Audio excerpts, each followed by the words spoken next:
The Tomb by H.P. Lovecraft. In relating the circumstances which have led to my confinement within this refuge for the demented, I am aware that my present position will create a natural doubt of the authenticity of my narrative. It is an unfortunate fact that the bulk of humanity is too limited in its mental vision to weigh with patience and intelligence those isolated phenomena, seen and felt only by a psychologically sensitive few, which lie outside its common experience. Men of broader intellect know that there is no sharp distinction betwixt the real and the unreal, that all things appear as they do only by virtue of the delicate individual physical and mental media through which we are made conscious of them. But the prosaic materialism of the majority condemns as madness the flashes of supersight which penetrate the common veil of obvious empiricism. My name is Jervis Dudley, and from earliest childhood I have been a dreamer and a visionary. Wealthy beyond the necessity of a commercial life, and temperamentally unfitted for the formal studies and social recreations of my acquaintances, I have dwelt ever in realms apart from the visible world, spending my youth and adolescence in ancient and little-known books, and in roaming the fields and groves of the region near my ancestral home. I do not think that what I read in these books or saw in these fields and groves was exactly what other boys read and saw there, but of this I must say little, since detailed speech would but confirm those cruel slanders upon my intellect which I sometimes overhear from the whispers of the stealthy attendants around me. It is sufficient for me to relate events without analyzing causes. I have said that I dwelt apart from the visible world, but I have not said that I dwelt alone. This no human creature may do, for lacking the fellowship of the living, he inevitably draws upon the companionship of things that are not or are no longer living. Close by my home there lies a singular wooded hollow, in whose twilight depths I spent most of my time, reading, thinking, and dreaming. Down its moss-covered slopes my first steps of infancy were taken, and around its grotesquely gnarled oak trees my first fancies of boyhood were woven. Well did I come to know the presiding dryads of those trees, and often have I watched their wild dances in the struggling beams of a waning moon. But of these things I must not now speak. I will tell only of the lone tomb in the darkest of the hillside thickets, the deserted tomb of the Hydes, an old and exalted family whose last direct descendant had been laid within its black recesses many decades before my birth. The vault to which I refer is of ancient granite, weathered and discolored by the mists and dampness of generations. Excavated back into the hillside, the structure is visible only at the entrance. The door, a ponderous and forbidding slab of stone, hangs upon rusted iron hinges, and is fastened ajar in a queerly sinister way by means of heavy iron chains and padlocks, according to a gruesome fashion of half a century ago. The abode of the race whose scions are here inurned had once crowned the declivity which holds the tomb, but had long since fallen victim to the flames which sprang up from a disastrous stroke of lightning. Of the midnight storm which destroyed this gloomy mansion, the older inhabitants of the region sometimes speak in hushed and uneasy voices, alluding to what they call divine wrath in a manner that in later years vaguely increased the always strong fascination which I felt for the forest-darkened sepulchre. One man only had perished in the fire. When the last of the Hydes was buried in this place of shade and stillness, the sad urnful of ashes had come from a distant land, to which the family had repaired when the mansion burned down. No one remains to lay flowers before the granite portal, and few care to brave the depressing shadows which seem to linger strangely about the water-worn stones. I shall never forget the afternoon when I first stumbled upon the half-hidden house of death.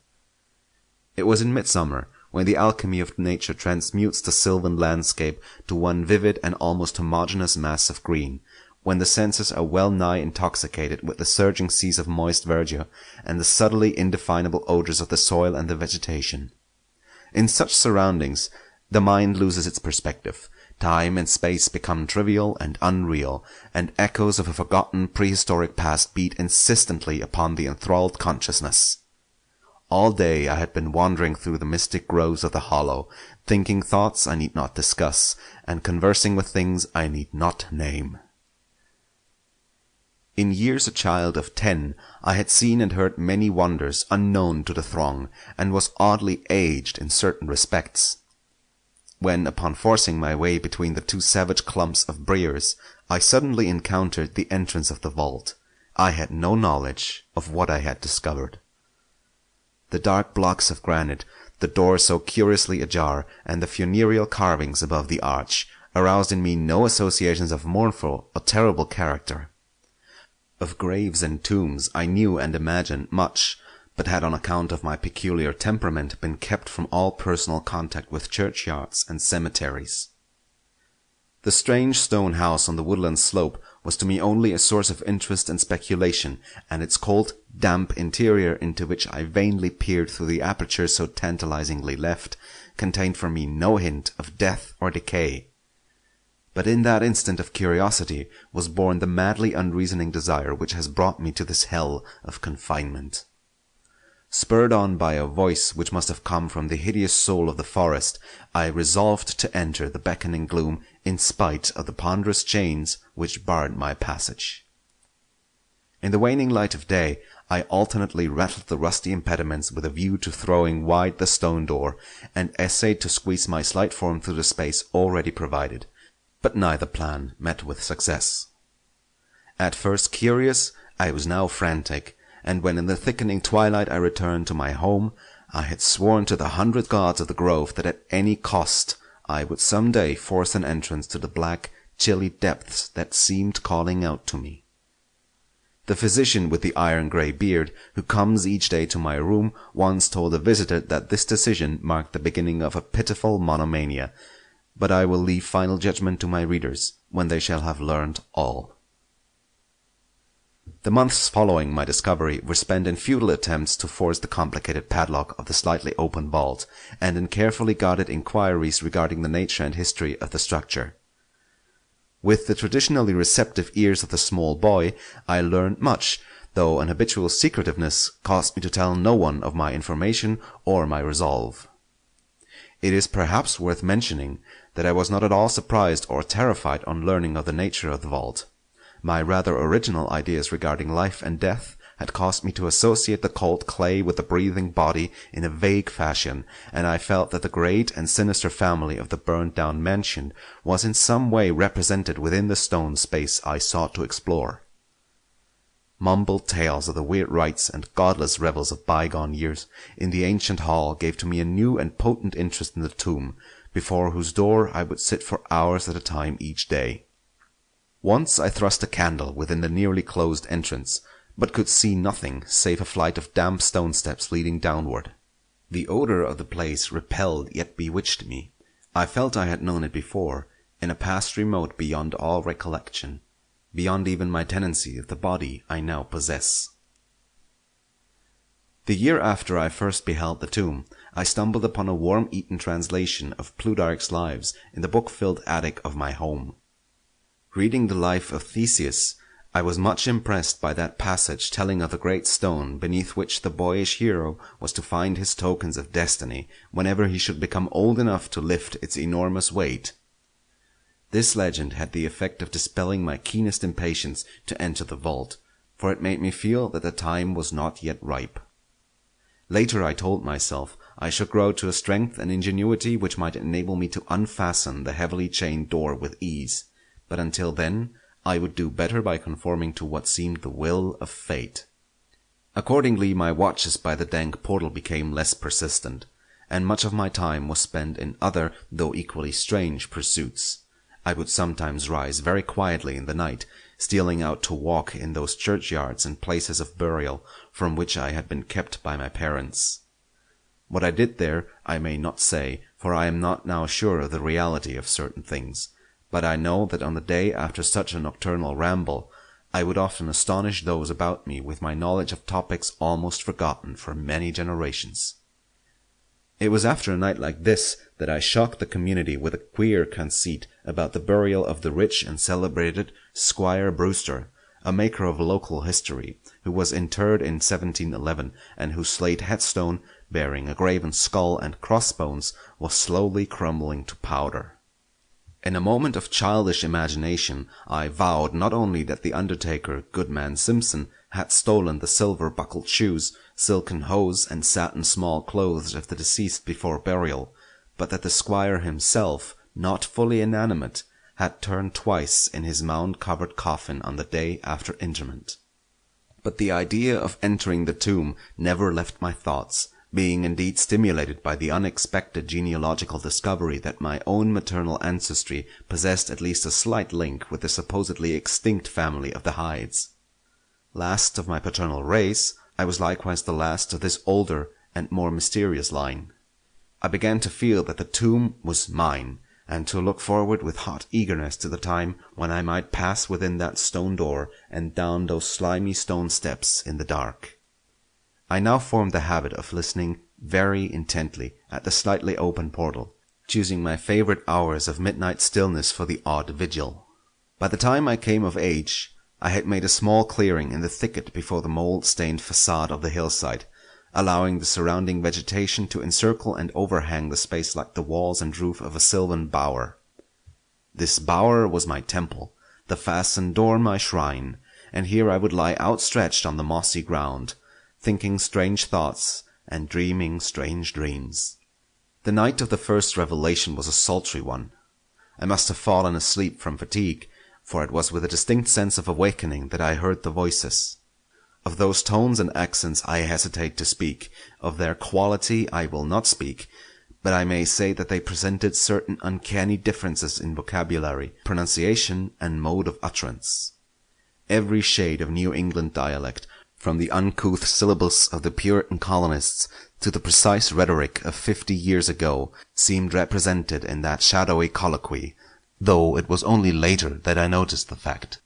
At the time, indeed, my attention was distracted from this matter by another phenomenon, a phenomenon so fleeting that I could not take oath upon its reality. I barely fancied that as I awoke, a light had been hurriedly extinguished within the sunken sepulchre.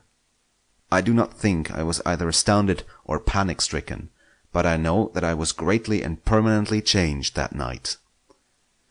Upon returning home, I went with much directness to a rotting chest in the attic, wherein I found the key which next day unlocked with ease the barrier I had so long stormed in vain.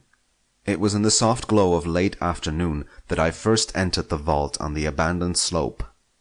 A spell was upon me, and my heart leaped with an exultation I can but ill describe. As I closed the door behind me and descended the dripping steps by the light of my lone candle, I seemed to know the way, and though the candle sputtered with the stifling reek of the place, I felt singularly at home in the musty charnel house air. Looking about me, I beheld many marble slabs bearing coffins, or the remains of coffins. Some of these were sealed and intact, but others had nearly vanished, leaving the silver handles and plates isolated amidst certain curious heaps of whitish dust. Upon one plate I read the name of Sir Geoffrey Hyde, who had come from Sussex in 1640, and died here a few years later. In a conspicuous alcove was one fairly well preserved and untenanted casket, adorned with a single name, which brought to me both a smile and a shudder. An odd impulse caused me to climb upon the broad slab, extinguish my candle, and lie down within the vacant box. In the grey light of dawn I staggered from the vault and locked the chains of the door behind me. I was no longer a young man, though but 21 winters had chilled my bodily frame. Early rising villagers who observed my homeward progress looked at me strangely and marveled at the signs of ribald revelry which they saw in one whose life was known to be sober and solitary. I did not appear before my parents till after a long and refreshing sleep. Henceforward I haunted the tomb each night, seeing, hearing, and doing things I must never reveal. My speech, always susceptible to environmental influences, was the first thing to succumb to the change, and my suddenly acquired archaism of diction was soon remarked upon. Later a queer boldness and recklessness came into my demeanour, till I unconsciously grew to possess the bearing of a man of the world, despite my lifelong seclusion. My formerly silent tongue waxed voluble with the easy grace of a Chesterfield or the godless cynicism of a Rochester. I displayed a peculiar erudition utterly unlike the fantastic, monkish lore over which I had pored in youth, and covered the fly-leaves of my book with facile impromptu epigrams, which brought up suggestions of Gay, Prior, and the sprightliest of the Augustan wits and rimesters. One morning at breakfast I came close to disaster by declaiming in palpably licorice accents an effusion of 18th century bacchanalian mirth, a bit of Georgian playfulness never recorded in a book, which ran something like this: "Come hither, me lads, with your tankards of ale, and drink to the present before it shall fail. Pile each on your platter a mountain of beef, for 'tis eating and drinking that bring us relief. So fill up your glass, for life will soon pass. When you're dead, you'll ne'er drink to your king or your lass. Anacreon had a red nose, so they say, but what's a red nose if you're happy and gay? God split me, I'd rather be red whilst I'm here, than white as a lily and dead half a year. So Betty, my miss, come give me a kiss. In hell there's no innkeeper's daughter like this. Young Harry, propped up, just as straight as he's able, will soon lose his wig and slip under the table. But fill up your goblets and pass 'em around, better under the table than under the ground. So revel and chaff as ye thirstily quaff, under 6 feet of dirt 'tis less easy to laugh. The fiend strike me blue, I'm scarce able to walk, and damn me if I can stand up upright or talk. Here, landlord, bid Betty to summon a chair, I'll try home for a while, for my wife is not there. So lend me a hand, I'm not able to stand, but I'm gay whilst I linger on top of the land." About this time I conceived my present fear of fire and thunderstorms.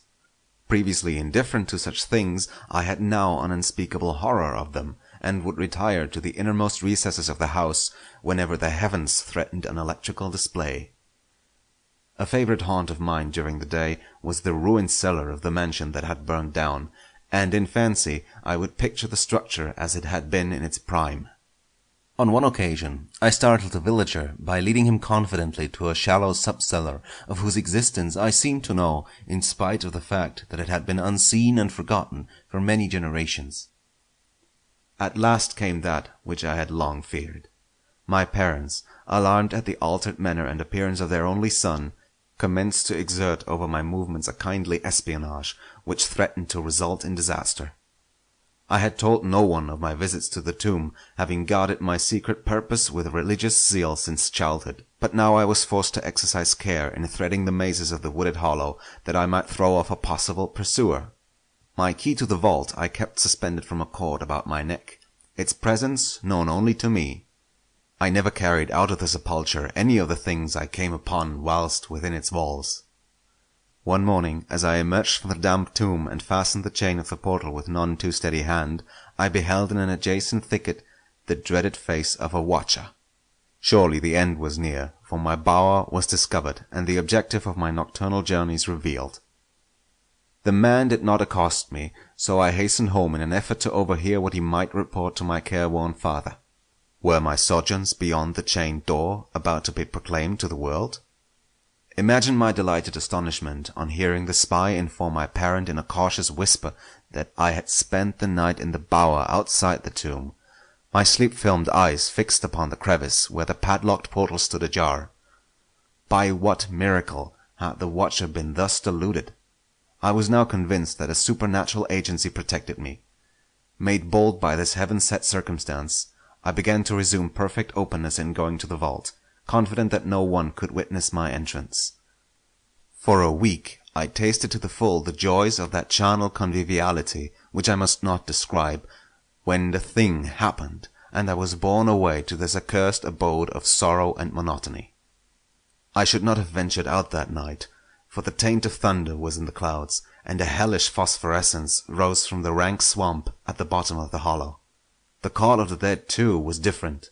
Instead of the hillside tomb, it was the charred cellar on the crest of the slope whose presiding demon beckoned to me with unseen fingers.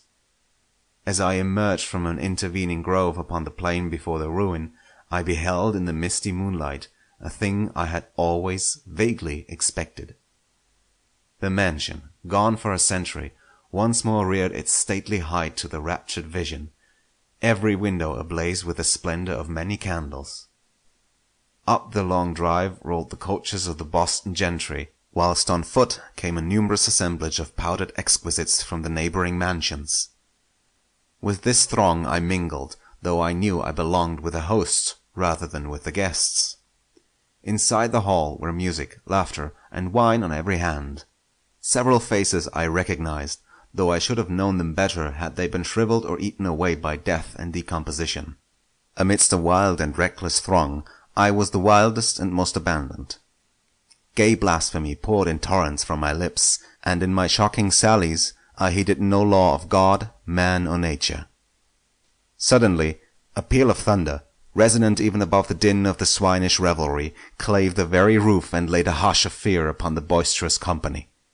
Red tongues of flame and searing gusts of heat engulfed the house, and the roisterers, struck with terror at the descent of a calamity which seemed to transcend the bounds of unguided nature, fled shrieking into the night. I alone remained, riveted to my seat by a grovelling fear which I had never felt before. And then a second horror took possession of my soul. Burnt alive to ashes, my body dispersed by the four winds, I might never lie in the tomb of the Hydes. Was not my coffin prepared for me? Had I not a right to rest till eternity amongst the descendants of Sir Geoffrey Hyde? Aye, I would claim my heritage of death, even though my soul goes seeking through the ages for another corporeal tenement to represent it on that vacant slab in the alcove of the vault. Jervis Hyde should never share the sad fate of Palinurus. As the phantom of the burning house faded, I found myself screaming and struggling madly in the arms of two men, one of whom was the spy who had followed me to the tomb. Rain was pouring down in torrents, and upon the southern horizon were flashes of the lightning that had so lately passed over our heads. My father, his face lined with sorrow, stood by as I shouted my demands to be laid within the tomb, frequently admonishing my captors to treat me as gently as they could. A blackened circle on the floor of the ruined cellar told of a violent stroke from the heavens, and from this spot a group of curious villagers with lanterns were prying a small box of antique workmanship which the thunderbolt had brought to light. Ceasing my futile and now objectless writhing, I watched the spectators as they viewed the treasure trove, and was permitted to share in their discoveries. The box, whose fastenings were broken by the stroke which had unearthed it, contained many papers and objects of value, but I had eyes for one thing alone. It was the porcelain miniature of a young man in a smartly curled bag wig, and bore the initials J.H. The face was such that as I gazed, I might well have been studying my mirror. On the following day I was brought to this room with the barred windows, but I have been kept informed of certain things through an aged and simple-minded servitor, for whom I bore a fondness in infancy, and who, like me, loves the churchyard. What I have dared relate of my experiences within the vault has brought me only pitying smiles. My father, who visits me frequently, declares that at no time did I pass the chained portal, and swears that the rusted padlock had not been touched for 50 years when he examined it. He even says that all the village knew of my journeys to the tomb, and that I was often watched as I slept in the bower outside the grim facade, my half-open eyes fixed on the crevice that leads to the interior. Against these assertions I have no tangible proof to offer, since my key to the padlock was lost in the struggle on that night of horrors. The strange things of the past which I learned during those nocturnal meetings with the dead he dismisses as the fruits of my lifelong and omnivorous browsing amongst the ancient volumes of the family library. Had it not been for my old servant Hiram, I should have by this time become quite convinced of my madness. But Hiram, loyal to the last, has held faith in me, and has done that which impels me to make public at least a part of my story. A week ago he burst open the lock which chains the door of the tomb perpetually ajar, and descended with a lantern into the murky depths. On a slab in an alcove he found an old but empty coffin, whose tarnished plate bears the single word Jervas. In that coffin and in that vault they have promised me I shall be buried. End of The Tomb by H.P. Lovecraft.